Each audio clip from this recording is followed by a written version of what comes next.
tank gaming is something that has, until now, eluded me.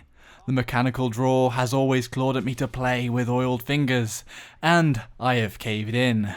The benefit of virtual tanking being that you aren't stuck, sweatboxed, shoulder to shoulder with gruff men. Well, actually, in this particular game, your crew can even be female, which seems rare enough in the real world to require a Wikipedia page for the first female tanker, awarded a medal in Russia. With no further ado, here is Armored Warfare.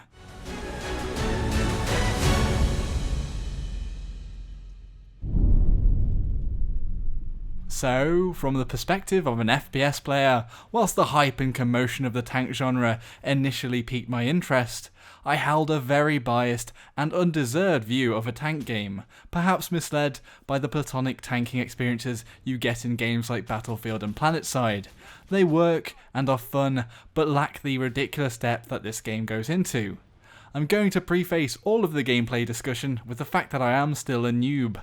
I have wrapped my head around all of the mechanics, and actually applying them into play are two different things. It is almost the same overwhelming sense of multitasking chaos that the gear stick, clutch and brakes are to a learner driver. Armored Warfare is deep.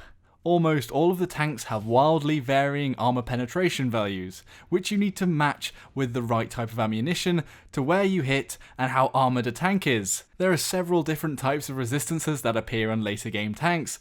For example, armor that explodes on contact and forces you to shoot in the same spot again, or avoid those spots completely. You've got to think about how you angle your tank as to what can damage you from where, and you need to use buildings and terrain to keep yourself from being focused.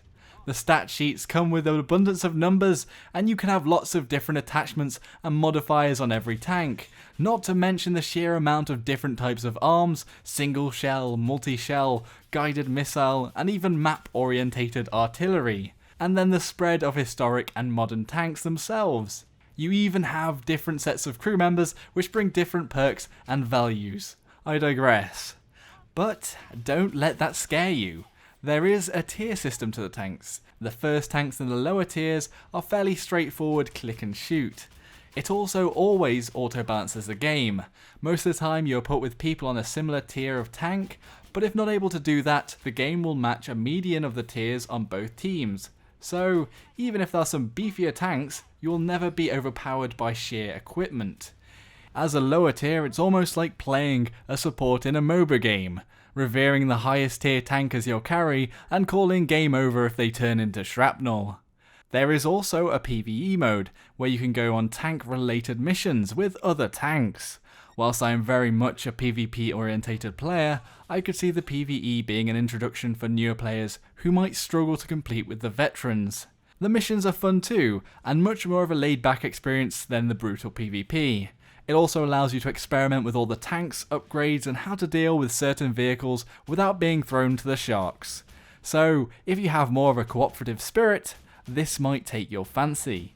What I'm trying to get at is that you don't have to stuff your face into guidebooks or peel your eyelids back and force yourself to watch YouTube guides, Clockwork Orange style, but you might want to do that further down the line if you want to get more serious about the game.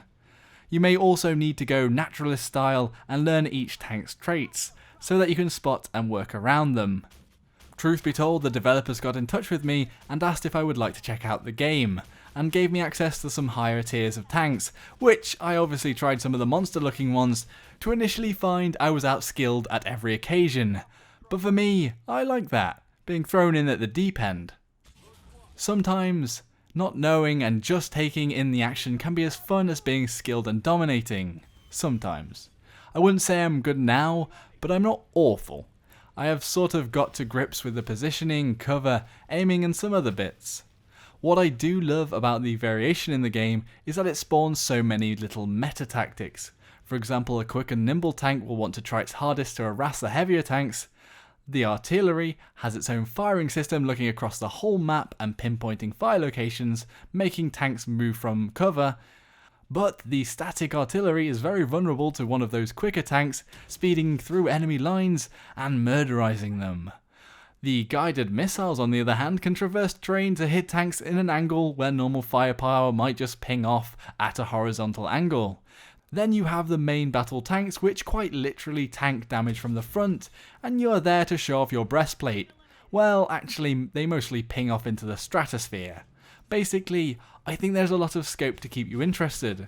And I think the way the game is set up as a new player, it might be moving from tank to tank when you gather enough experience that keeps you going, as each one has its own little perks and metagame. If you are a grade A tinkerer, you will exclaim, "Holy options menu!" Not only is the graphics cohort a fine specimen, you can fine-tune the UI to your own peculiar desires.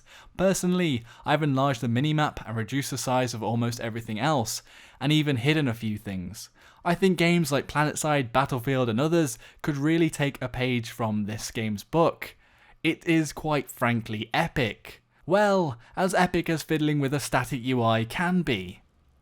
Graphics wise, the game looks good, but not great. Some of the colour palettes in the skyboxes echo the more over the top orange hues that Battlefield flaunts. Generally, the lighting is quite striking and it does very much come down to taste, but the textures are decent and overall the environments are pleasing to the eye. There is also a very good variation in locations, and several themes of maps, from tropical islands to Siberian snow sheets. There is a really nice water effect too, and there is a limited destruction system which just adds an explosive flair. The sound is another area I think could be improved a little. It may have just been glitching, but some of the engines don't quite sound right, and may sound like they're stuck in a loop, especially when in the player observer camera when dead.